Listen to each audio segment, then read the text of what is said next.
Hello and welcome into another edition of the PHNX D-Backs podcast right here on PHNX. My name is Derek Montilla. Of course, I am occasionally known as your mayor of PHNX. This man next to me, occasionally known as my vice mayor, always known as your thunderstick. It's the one and only Jesse Friedman. And Jesse, is the love for the Arizona Diamondbacks starting to spread? Are we starting to finally get the recognition that we are looking for? Seems to be the case. Yes. Montana. Yeah. Yes. Hello, Montana. Wyoming. Welcome. Hello and welcome to Montana. All of the most populous U.S. states, Derek, love your Arizona Diamondbacks. Hey, we're winning over a decent section of the country, right? If this was Risk and United States was the world map, we would have a pretty decent strategy splitting the United States from, the Midwest and the West Coast. But of course, what we are referencing is Baseball Reference's map of how things have changed in regards to page visits on their site for teams based on the state. We have a little graphic here we're going to put up that should show. Got that? There you go. That's what it used to look like there up there at the top. That's 2022's results. The bottom results there are 2023 results. As we can see, nobody cared about viewing the Arizona Diamondbacks Baseball Reference page in the United States at all, including people here in Arizona in 2022. That's Houston Astros. Residual Astros hate, perhaps? I mean, the Astros did win the World Series last year, so that's part of it. Yeah, that helps. and I'm sure the trip to the World Series helps win over New Mexico there and parts of Utah, right? But still, this is a nice sight to see when it comes to an Arizona Diamondbacks team that is fun, is young, and should be exciting to watch for a number of years. Yeah, I mean, again, the states where the Diamondbacks were the most searched team, not exactly the most populous states. It's Arizona, New Mexico, Utah, Montana, and Wyoming. But yeah, I mean, something is certainly better than nothing, Derek. And I'll take it. When you find your way all the way to the World Series, some of those states that don't have a baseball team, maybe they jumped on the bandwagon. Maybe there's some diehard Diamondbacks fans out there in some of these states. We won some new people over, Jesse. Yeah, we brought in some new fans. I think that seems likely. Yeah. Oh, well, that's not the only most viewed reference page we're going to take a look at, because here is the 2023's most viewed player pages by state. And of course, in a landslide, it's Shohei Ohtani everywhere, except here in Arizona, where it's Corbin Carroll time all the time.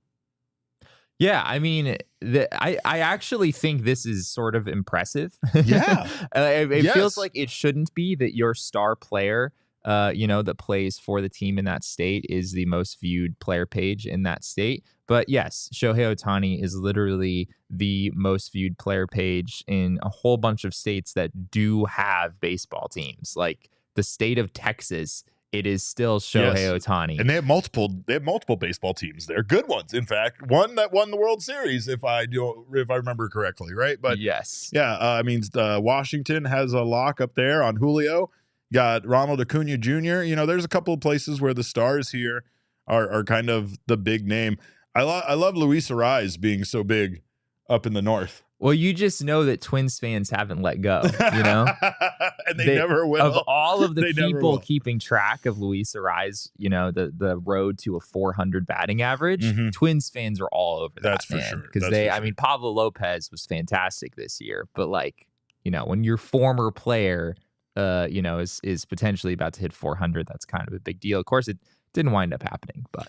The big thing here with Corbin Carroll in the state of Arizona, I think, is the fact that, like you said, you don't typically see like the star player, but he's new to a lot of people this year. He was, something that kind of caught the baseball world by storm, and of course, there are a lot of people in Arizona that didn't track his journey, weren't really aware of who Corbin Carroll was prior to the season. So it makes sense that his page was viewed a lot by fans here in the state. But this is very exciting, at least to see as far as the love for Arizona is concerned, and of course the undying love for Shohei Ohtani. We are going to talk about the business that is Shohei Ohtani and the amount of money that man may inevitably bring to the Los Angeles Dodgers, which might make you as sick as it makes me. But before that, we do have some Arizona Diamondbacks news.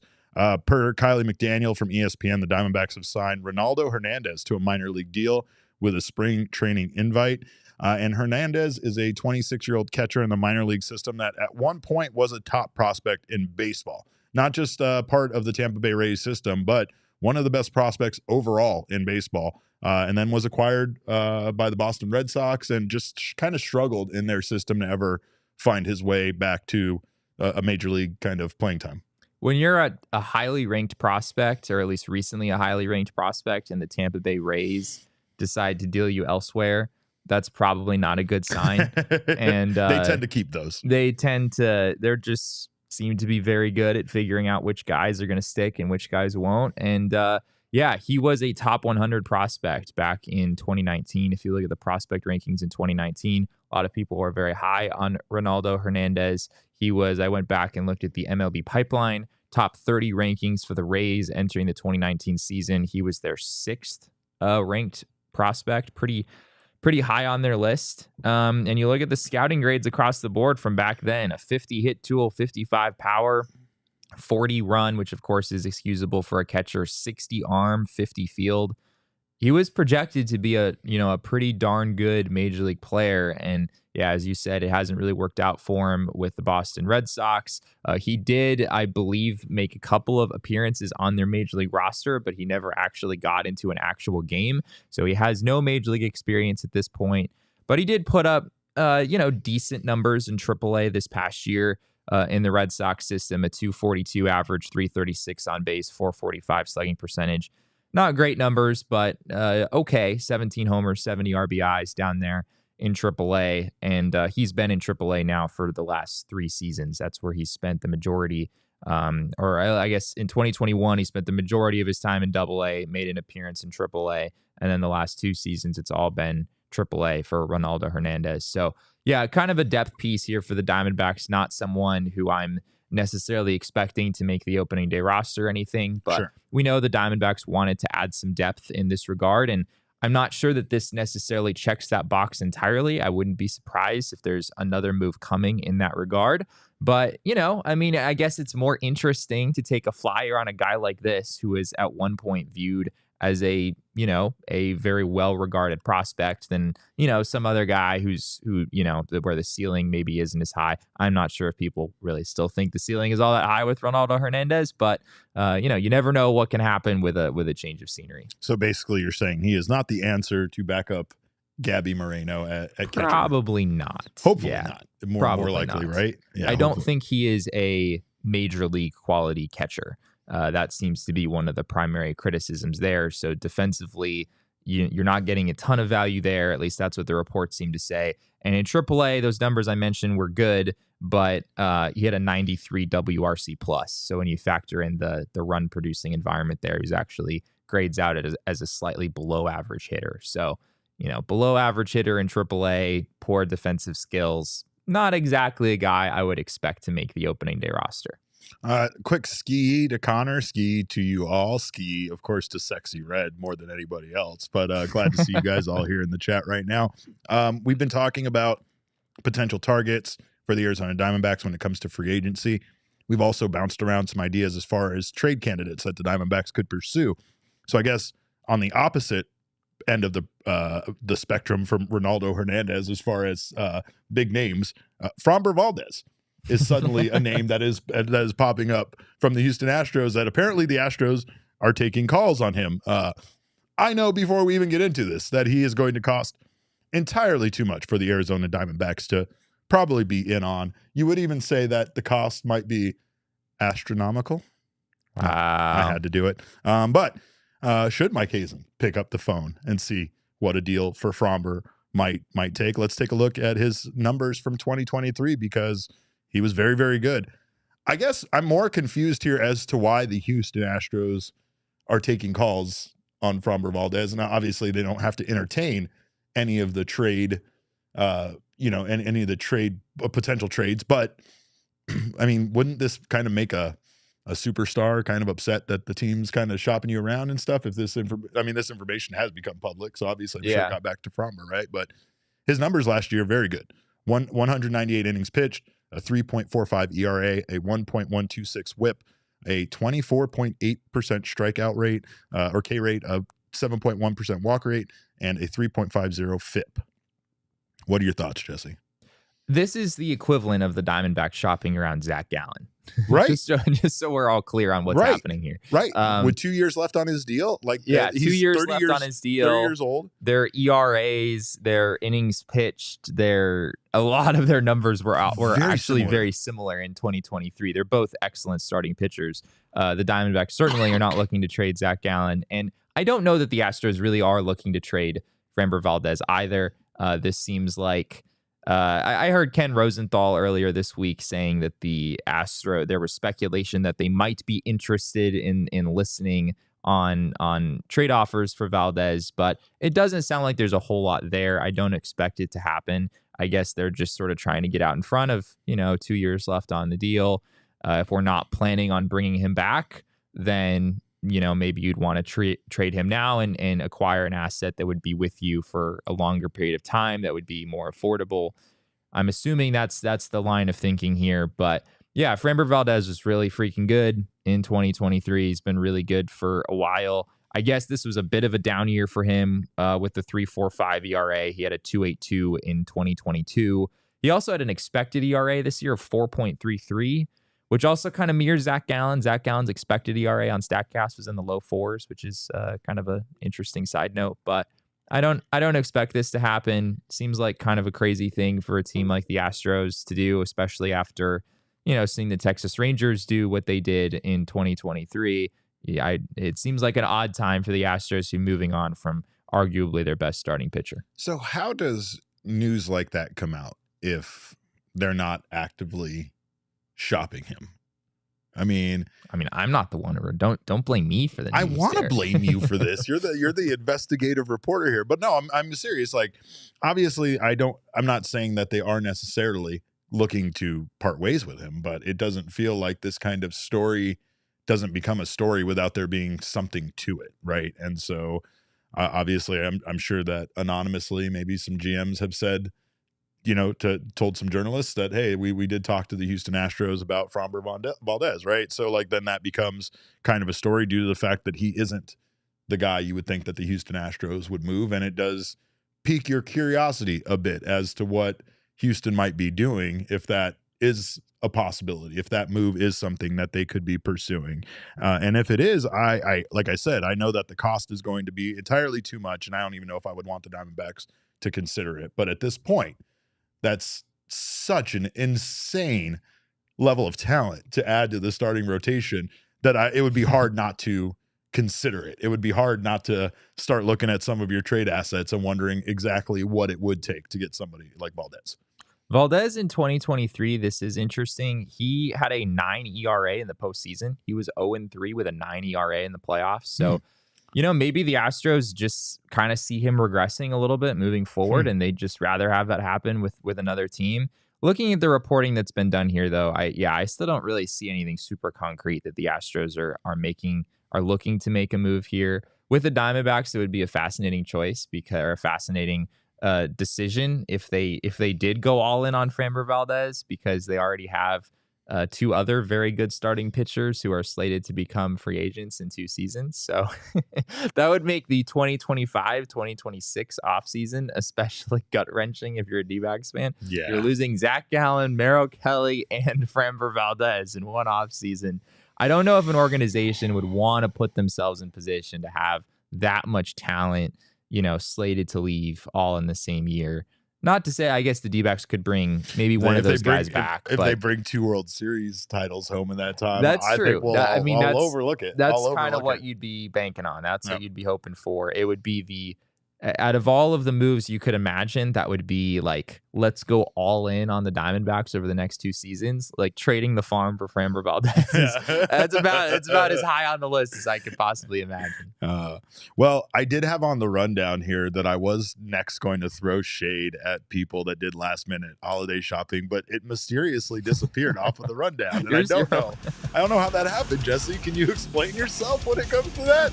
The music's still there. We're still throwing shade. 4 days, Friedman. You got 4 shopping days left. And people like this, they want you to believe they care. They don't care. He doesn't care. He doesn't care. He loves this. The adrenaline rush he gets from waiting till the last minute is absolutely absurd. It's absurd that he plays with our emotions when it comes to the gifts he's going to give us to show us the love that he has for us over the last year. And instead, he's just playing games with us. He's just using it as an adrenaline junkie thing that he has going on to go to the mall on Christmas Eve like a crazy person. I don't know who does this, but I will say this.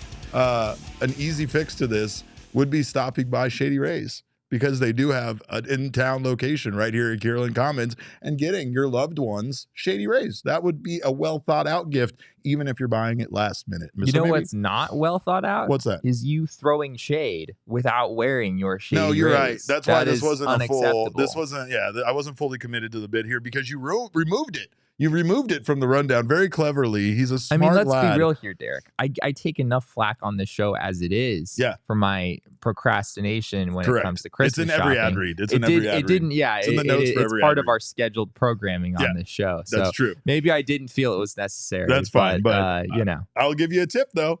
Shady Rays. That's what I want. I want more Shady Rays. So that's what you can go get me. You can get that for your whole family. And again, if they don't love the Shady Rays you get them, they can exchange them for free within 30 days. They can also get their money back, so they'll just get money from you. But they can also, if they break them or lose them, even on day one of you giving them out, they will get a brand new pair of Shady Rays, no questions asked. That's what makes it the best lost and broken replacement plan in all of eyewear. Exclusively for our listeners, Shady Rays is giving out the best deal of the season. Go to shadyrays.com and use code PHNX for 50% off 2 or more pairs of polarized sunglasses. Try for yourself the shades rated by 5 stars by over 250,000 people. You might not get them in time for Christmas, but Three Kings Day, hey, that's in January. You have time for that, so shop for that.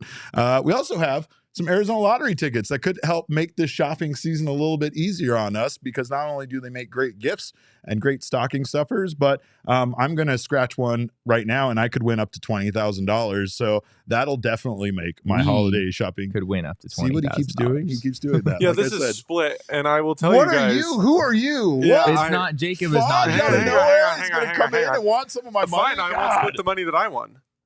What money did you win? Oh, well, that's too bad. You don't want to split it. Oh, see, he's holding me ransom with this mystery ticket that he has over there. I have no idea if he's bluffing or not. I'll tell you, it's anywhere between $3 and $20,000. Oh, my God, because that's how much you can win on these. Oh, I don't like it. But, of course, I do like having them, and I like scratching them. Jesse thinks this one's too much work because of all the fun that they put together of you scratching off the letters on the crosswords. Not enough work, I say. I enjoy scratching these, and your friends will too. Your family members will too. Scratchers start at just $1, and top prizes can top out at $500,000. So make sure you give them to somebody you like. Go out and buy your holiday scratchers today. Find a retailer like our friends at Circle K near you at ArizonaLottery.com. You must be 21 or older to play. And, of course, we thank you guys for being here right now on the PHNX Sports YouTube channel. If you haven't subscribed to the channel yet, make sure to do so now. Sign up for notifications. That way you don't miss when any of our wonderful shows go live. And if you're listening on the audio podcasting side, leave us a review over there. We appreciate those 5-star reviews. Make sure you're subscribed there as well. And leave us a like here, by the way. We always appreciate those thumbs up, the attaboys. We can use it because the esteem levels around here are low after the Shohei Ohtani deal. It's another case of the rich getting richer, I guess. And I hate that I have to do this because, I don't ever like admitting he's right. But Jesse was right. Jesse was right. Maybe the Ohtani deal should have been $1 billion because that is potentially what it could make the Los Angeles Dodgers. You heard me right. The Ohtani deal could make the Dodgers up to $1 billion with a B, $1 billion, according to a Yahoo Sports article from Jack Harris. The Dodgers could make an estimated $800 million to $1 billion gain over a decade in additional marketing and advertising revenue due to the addition of Shohei Ohtani? I think a lot of that is just looking at this article. A lot of it is from investing the deferred money as well. That's also it. Yep. The $46 million, which is the minimum. They could invest more money than the $46 million. That's just the minimum of what they have to invest in order to set aside for his deferred payments. But there's no one way that they can set it aside. There's numerous ways that they could set it aside where they will make a lot of money and interest on that money being in certain kinds of accounts. Yeah. But there's also just the fact that Shohei Ohtani is who Shohei Ohtani is. The Dodgers are already a marketing and advertising machine. So they're a team and a franchise that know how to take advantage of something like this. This just adds to their international resume, the world-renowned resume of someone like Shohei Ohtani. I mean, we talked about at one point during the World Baseball Classic, the immense interest from Japanese households in watching the World Baseball Classic. And now, in a way, there's a lot of new fans that have been made, a lot of new companies with a lot of money that are going to want to advertise with the Dodgers. And there's just the star factor. I found this to be really interesting from this article. Pepperdine law professor Maureen Ariano Weston, who is the director of the school's entertainment, media, and sports dispute resolution project, said that Deion Sanders paid for his contract at Colorado in the first couple of games, just due to the revenue increases driven by his celebrity. There may be similar effects that can some similar effects that can happen here. That's crazy that Deion Sanders alone, but it makes sense, right? Because literally at one point, you had College Game Day there in Boulder, you had The Rock, you had Pat McAfee, you had all these like stars descending upon Colorado just because of Deion Sanders and the excitement he brought around that college football program, right? I mean, this is basically the most popular player in the entire world going to one of the most popular teams. It's literally the final infinity stone, it feels like, for the Dodgers, for them to now be able to snap and turn at least half of us into dust. Yeah, he didn't get that reference at all. He hasn't seen that movie. No, I did. Damn it. I did. Oh, God. I thought that one was broad enough. I'm sorry. Go ahead. There's obviously just a ton of earning potential here for the Dodgers. And I know Jeff Passan said that every single big market team should have made this move. You could make a case that even some of the more mid-market type teams probably should have done this Every too. team in baseball should have tried to make this move. I mean, honestly. Yeah, I'm sure that some teams are probably hesitant to bank on money that's not in their pockets, like the potential of earning money from Ohtani. I imagine the Dodgers are particularly well positioned to capitalize on this, just given the big brand that they already are. But they can also take on the risk too, because if it doesn't work out, they're not going to be ruined as a franchise in the same way that could ruin like the Diamondbacks. Right. That's a great point. I mean, that's ultimately what having that kind of money does for you, is it just allows you to take these kinds of risks. But also, the more you look at this, the more you're like, it doesn't seem to be all that much risk here. Like in the grand scheme of things, it's hard to imagine Shohei Ohtani not earning the Dodgers copious amounts of money throughout the course of this contract.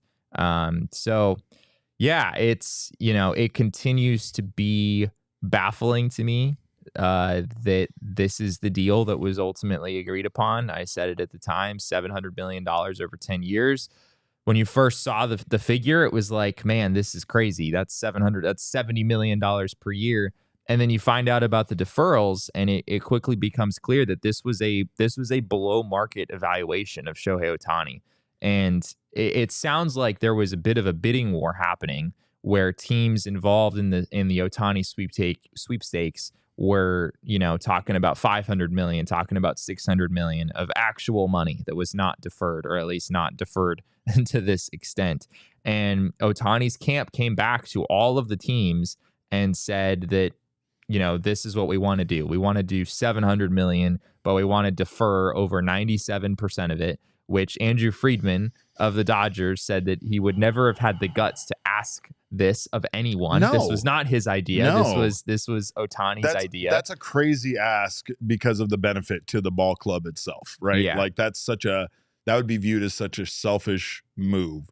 And I mean, my God, tomorrow is not promised. To be thinking about money that you're going to get 10 years from now being the big windfall, the big payday.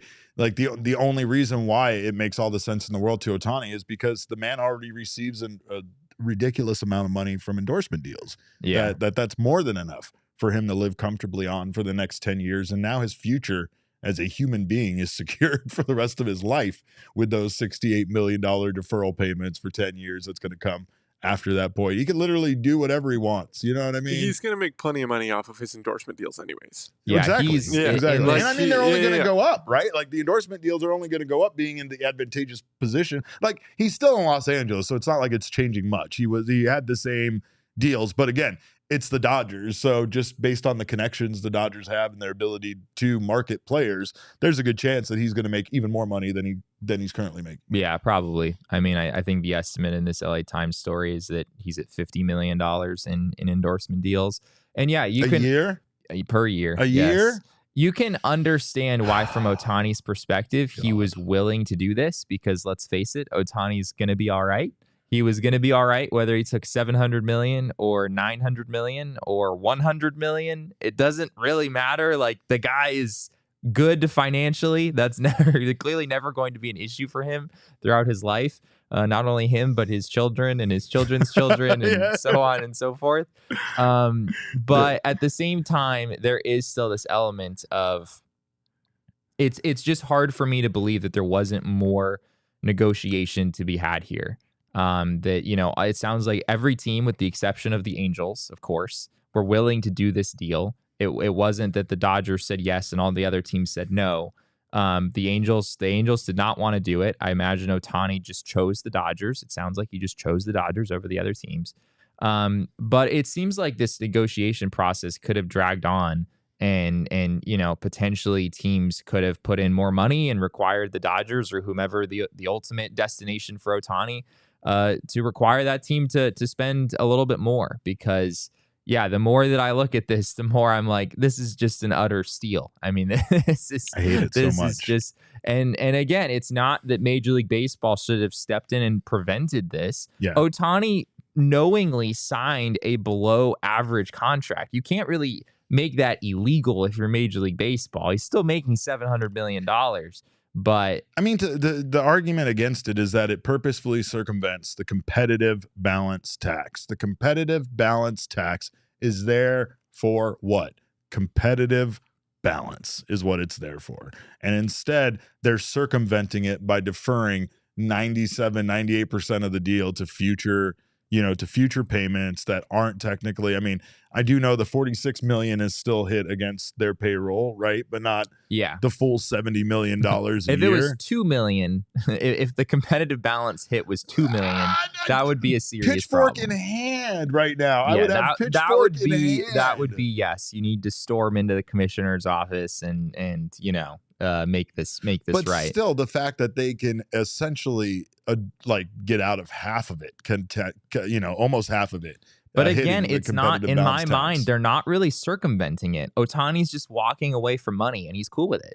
That's what's happening here. Ohtani and his agent, his own agent, Nez Bolello, says this in this article. Okay, to be fair, I'm just you're saying it's Ohtani's. That's fine, but then Ohtani is circumventing the competitive balance tax. You know what I mean?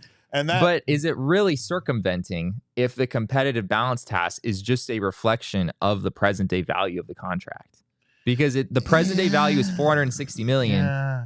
Divide that by 10, the competitive balance tax hit is 46. The value of this deal is really $460 million. Although I know, but all of that is ridiculous. That's ridiculous. That's not what's actually happening, though. You can do the estimated value. You can do the XBA. You can be the fucking goddamn slugging percentage of the deal. I don't care. The point is that they're paying him $700 million a year for a 10-year contract, and they are doing something to make it out to where they don't get hit with that full $70 million per year against their competitive balance tax. And in my mind, that's the reason why people have a problem with it. You know what I mean? That's the reason why, because that part doesn't feel fair. And I understand you explaining as to why it's only $46 million, and that's fine. But it does make it feel like the way that this deal is structured circumvents the point of there even being a competitive balance tax. It's to keep teams competitive. It's to keep Major League Baseball competitive. And I feel like if the Dodgers got away with structuring, 2 more deals like this, they would just have an all-star team from the top of their lineup to the bottom with an incredible rotation. No one else is going to do this deal. Yeah, no one else is going to defer this much money because no one else is Ohtani and has $50 million coming in every year and is willing to take $2 million. So, well, regardless of how it's structured, it is not the most important signing in Dodgers history, Ben Verlander. So, really quick, as a person that sticks his foot in his mouth quite a bit myself, I'll come to Ben Verlander's defense and just say, I know sometimes we just say this stuff in the heat of the moment, not really thinking of what you're saying. Not, you don't really realize that you are forgetting the man, the fact the Dodgers signed the player that broke the color barrier in baseball and how that is actually the most important signing in history for the Dodgers and for Major League Baseball. So he's been getting a lot of flack for that, but I will say I get what he's saying. Just as far as an actual player deal for improving the team and specifically for the Los Angeles Dodgers, this is a very important historic signing. And again, the other part of that I will argue about him saying that, though, is we still don't know because we don't know how Ohtani is going to play going forward. And there is no guarantee that Ohtani really is going to be as good as he was for this team. He probably will be. And I'm sure a lot of this is me just hoping he's not going to be. But I mean, pitching questions are legitimate for sure. And we won't know until he actually pitches in a game again, which, again, a year down the road. Right. So we won't know that until 2025. But sometimes I know how people messed up. Trust me. Like I said, I would be very surprised if Ben Verlander didn't pretty immediately recognize, like, I made a pretty big mistake. I don't feel like we need to continue to pour it on the man, but we will. Well, that's what we do around here. But of course, there's I don't want to suggest that you go out there and bet on the Dodgers, but maybe that's not the worst thing you can do on the BetMGM Sportsbook app as far as future bets and MLB goes. Throw your tomatoes at me now because of me saying that. I understand. But if you do download the BetMGM Sportsbook app right now, you can sign up with our code of PHNX. You can potentially get back up to $1,500 in bonus bets if your first bet loses. All you have to do is sign up on iOS or Android or visit BetMGM.com and use our bonus code of PHNX. Deposit at least $10 into your newly created account and use that amount on a bet or more. And if your bet loses, you will receive up to $1,500 back in bonus bets. Your bonus bets will be available once your initial wager is settled. So make sure to go out there and not miss out on, of course, making a big bet. You will get the money back. So you got a little bit of a safety net there. Sign up for BetMGM. Use bonus code PHNX for your first bet. Place your first sportsbook wager through the Sportsbook mobile application of at least $10. If that bet loses, your bonus bets will be available once your initial wager is settled. Check out the show notes for full details. And now listen to Shane talk about the disclaimer. Gambling problem? Call 1-800-GAMBLER. Colorado, D.C., Illinois, Indiana, Kansas, Louisiana, Maryland, Mississippi, New Jersey, Nevada, Ohio, Pennsylvania, Tennessee, Virginia, West Virginia, Wyoming. Call 877-8-HOPENY or text HOPENY 467-369 New York. Call 1-800-327-5050 Massachusetts. 21 plus to wager. Please gamble responsibly. Call 1-800-NEXT-STEP Arizona. 1-800-BETS-OFF Iowa. 1-800-270-7117 for confidential help Michigan. 1-800-981-0023 Puerto Rico in partnership with Kansas Crossing Casino and Hotel. Visit BetMGM.com for terms and conditions. U.S. promotional offers not available in D.C., New York, or Ontario. Ontario. Oh man, Jacob kind of messed up our time. Yeah, I feel like that's a good point. You guys realize you're unmuted as soon as it stops, so you can say that even if you're not on screen. I don't know. So it sounds like a you issue. No, I want Damon back. Yeah, I do too. We're Damon's dogs. Bark, bark. No, you might never get him back. All right. Well, I'll tell you again. This time of the year, you could probably use some extra cash. I know I could. And you can get that by opening up a free checking account with our friends over at Desert Financial Credit Union. For more than 84 years, Desert Financial has been Arizona's largest, most trusted local credit union. They got me started on my home ownership journey. They can get you started as well. They have checking and savings accounts, mortgages, loans, credit cards, investment options, and more. More importantly, they are a trusted financial resource that not only has the community in mind, but they have your best financial interests in mind as well. When you join now and open a free checking account online, you can get $200 in bonuses. Get started by visiting desertfinancial.com/200 right now. Jesse, we got ourselves potentially a streaming deal happening between Diamond Sports and Amazon, which Don't know if it'll eventually impact the Arizona Diamondbacks, but it won't for right now because Diamond has basically lost the rights to the Arizona Diamondbacks altogether, but they never had the streaming rights. They do only have the streaming rights for 5 MLB teams, which is Detroit, Kansas City, Miami, Milwaukee, and Tampa. And by the way, are you an Amazon Prime customer? I'm like many Americans in that I am not. Yes, correct. On your parents' account. It's fine. Me too. You don't all what are need you doing with your accounts, life Derek? if you don't have access to somebody's Amazon Prime account at this point? I mean, man, the other day I had like a bag of peanut butter M&Ms delivered to me.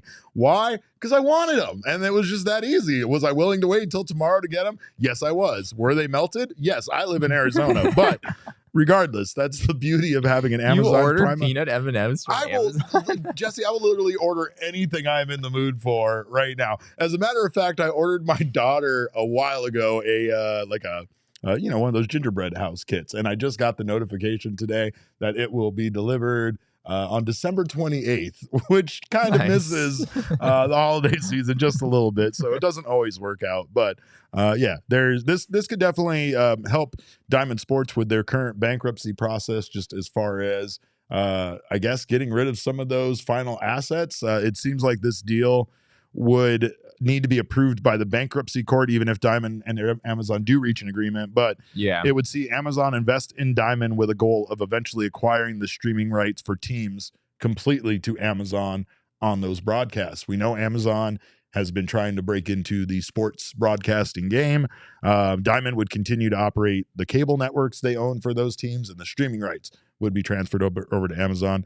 And like I said, Amazon has already proven to be a viable option for the NFL, even though it's a little annoying at times when you go to look for the game and you have to open up the app and go there instead of clicking to a channel. But it does make a lot of sense. And of course, it's kind of weird because it felt like the one reason Diamond Sports claimed that this whole situation wasn't working out for them, at least in regards to the Diamondbacks, was the lack of having streaming rights.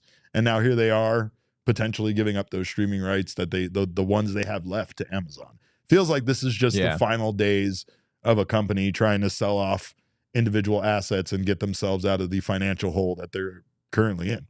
Yeah, this seems like a way for Amazon to kind of get their foot in the door when there's obviously a lot of turmoil in this situation, and Diamond is not really in position to have like a ton of negotiating power. So Amazon's just sort of stepping in and like, hey, we can kind of take advantage of this situation. It doesn't seem like this is going to really mean a whole lot in the grand scheme of the RSN problem moving forward. As you said, there's only 5 teams that Diamond even has the streaming rights for in the first place. You mentioned those teams, the Tigers, Royals, Marlins, Brewers, and Rays. Not exactly the most highly sought after streaming rights out there, if we're being totally honest. I didn't want to bash those teams in those markets, but yeah, you're right about that for sure. I don't think Amazon, being able to stream Tigers games is suddenly going, I don't really see this changing the landscape of the situation all that much. Diamond still, it sounds like there's some hope for them in broadcasting games for some teams in 2024. Diamondbacks will not be one of them. But as of 2025, I have a hard time seeing Diamond be involved in much of anything. And I don't think Amazon is necessarily, it seems like part of a solution for a team. It doesn't seem like I don't think, you're going to see one team commit all of their rights solely to Amazon or whatever. Yeah. I don't hate though the idea of baseball being available on streaming platforms that I already pay for. That seems to be like a great move. I know then that's going to lead to those streaming platforms probably eventually asking for more money or maybe a separate package to watch those or whatever. But as of right now, if I already have Amazon and I get to click on, watch a Tampa Bay game, watch a Royals game every once in a while, maybe occasionally here and there. Yeah. I mean, there's definitely interest there for me to do so. I mean, some of the shit I watch, Jesse, on Hulu just because it's on live right now, sports from other countries I can't even pronounce and stuff like that. It's incredible. It's fun. And I will do the same thing with baseball. But the Diamondbacks have to figure out their TV deal. Ken Kendrick still seemed very cool and calm about it. Like he is getting plenty of offers and there's plenty of things going around for the Diamondbacks potentially. But I don't know. There's only 98 days left for them to figure it out between now and opening day. And I'm sure they would like a resolution prior to that. But As of right now, the Diamondbacks website says in regards to where you'll be able to watch the games in 2024, we do not anticipate any changes to existing service providers for the 2024 season, and will provide updates with potential additions prior to the start of the 2024 season. So it seems like everything will maintain as status quo, or as it was this season. But according to a story from ESPN today, things aren't great when it comes to television contracts and MLB teams. Yeah, this was an interesting story from Alden Gonzalez over on ESPN that I think just dropped a few hours ago. Basically, there's a narrative out there, which I think is very much true, that some teams are not willing to spend this offseason because of the uncertainty with their TV deal moving forward.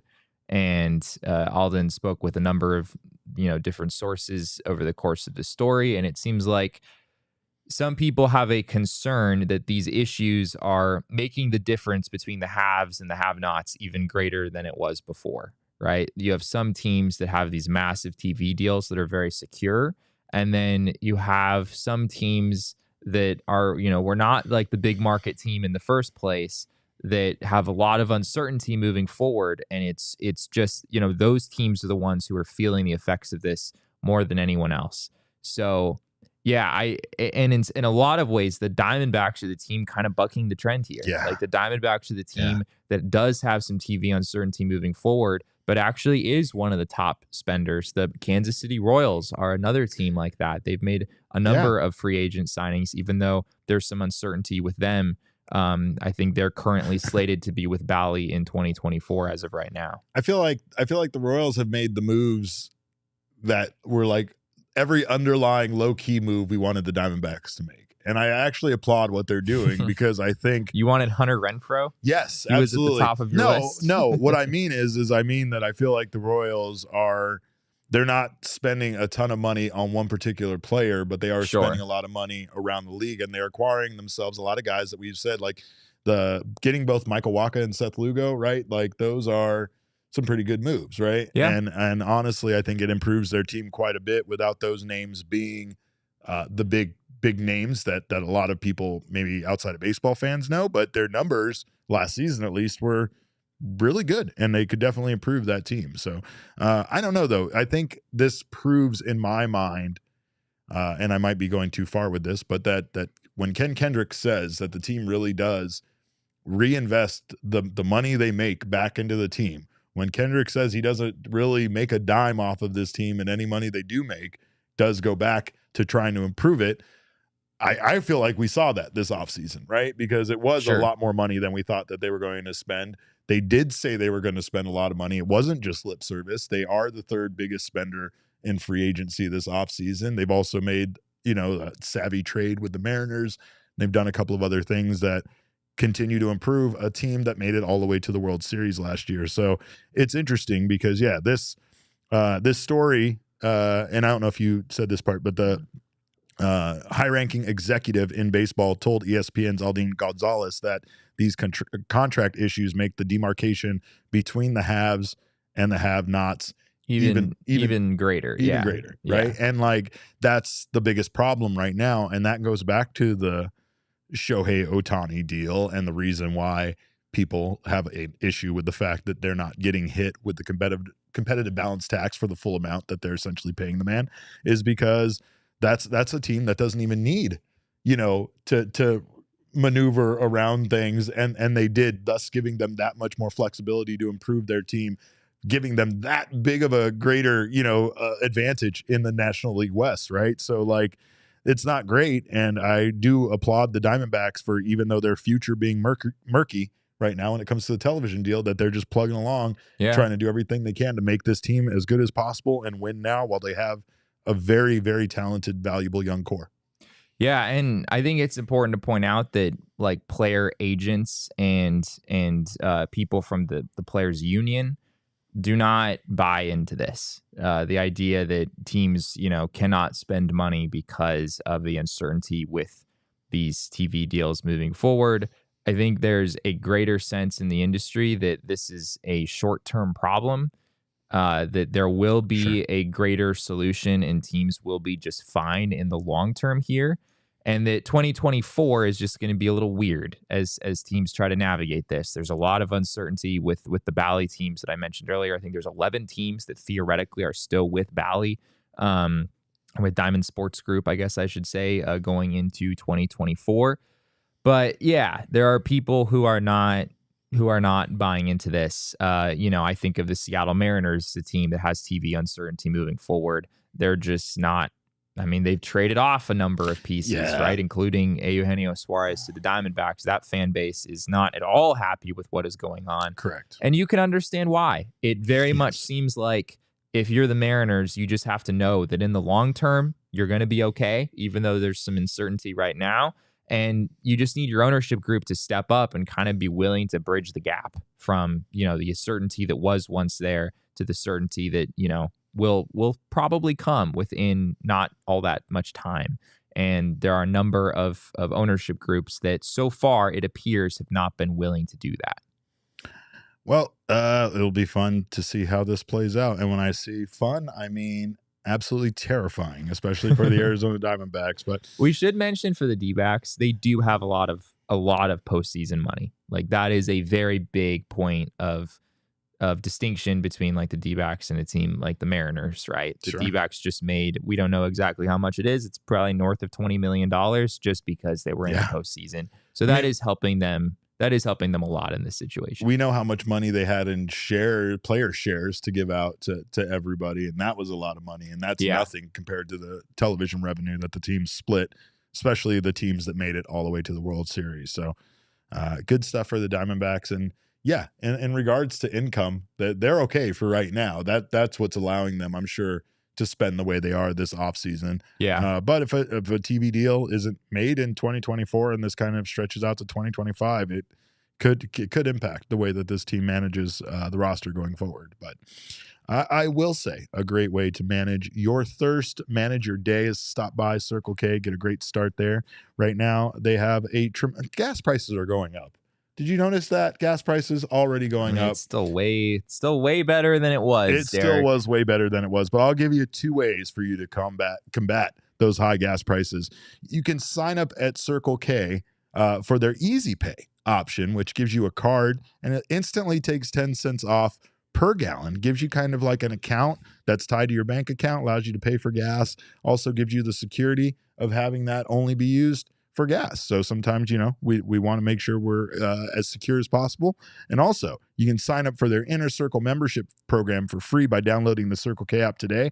Terms and conditions apply at participating locations. Visit CircleK.com for details. But if you do, you will save 25 cents off per gallon on your first 5 fill-ups. You'll also save 3 cents off per gallon every day after that. And those savings stack with the 10 cents you get off for being an Easy Pay member, Jesse. So you can get up to 35 cents off per gallon of the already cheap gas that they have at Circle K. You also get buy 5, get the 6th one free on a selection of Circle K products like pizza, coffee, and ice cold fountain drinks. And also don't miss out right now before the season ends to get in on their free 31 days of Circle K program, the Inner Circle app, get free snacks and free weekly entries for grand prizes. So do not miss out on that. Also, if you're looking to get a gift for the person that's hard to shop for, get them tickets to an event, a concert, or a show from our friends over at Game Time. Game Time is the place for last-minute ticket deals, and it's the fastest-growing ticketing app in the country for a reason. Tickets make absolutely phenomenal holiday gifts, and of course, they can also be pretty cheap when you get them on Game Time. We'll help you make them even cheaper, because if you snag the tickets without the stress right now with Game Time, you can download the app, create an account, and use our code of PHNX for $20 off your first purchase. Terms do apply. Again, create an account, redeem code PHNX for $20 off. Download Game Time today. Last minute tickets, lowest price guaranteed. Get someone you love Suns tickets so that they can, be angered by the Suns in real life. I don't know, besides just watching them on TV all the time. Before we go, we do want to give a shout out to a very, very special person. And of course, that is Sexy Red. Because Sexy Red's song, Ski, which as many of you know, is the official anthem of the Arizona Diamondbacks 2023 postseason run.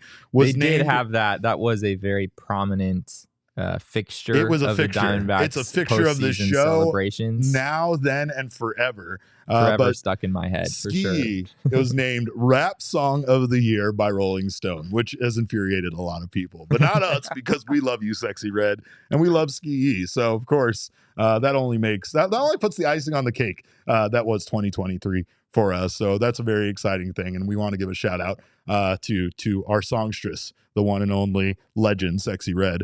Ski to you all. But remember, I can't get the video of Brent Strom like waving his little like NL pennant flag with Ski playing in the background. And then having Sexy Red quote tweet that and be like, yes. let's go. Yes, that did happen. That absolutely did happen. But, all right. Well, we appreciate you guys stopping by. We'll be back tomorrow where we are going to put our favorite Diamondbacks items from the 2023 postseason in a time capsule. Is Jesse Jr. going to make it in? Tune in to find out. It's going to be exciting to find out if we lose our snake forever. But in the meantime, you can follow us on Twitter. I'm at Cap_caveman with a K. This maniac next to me is at Jesse N. Friedman. Of course, Father Overlord Jacob is on the ones and twos. You can follow him at Jacob_Franklin4 because he is the fourth best Jacob Franklin in known existence. Of course, our show is at PHNX_DBacks, but all roads do lead to at PHNX_sports on Twitter, Instagram, and Facebook. We thank you guys so much for your time today. We thank you for your time all the time, but especially for today. We appreciate you stopping by. And remember, kids, baseball is fun, but it's more fun when you swerve that bends like a NASCAR. Ski. We all silly like the mayor.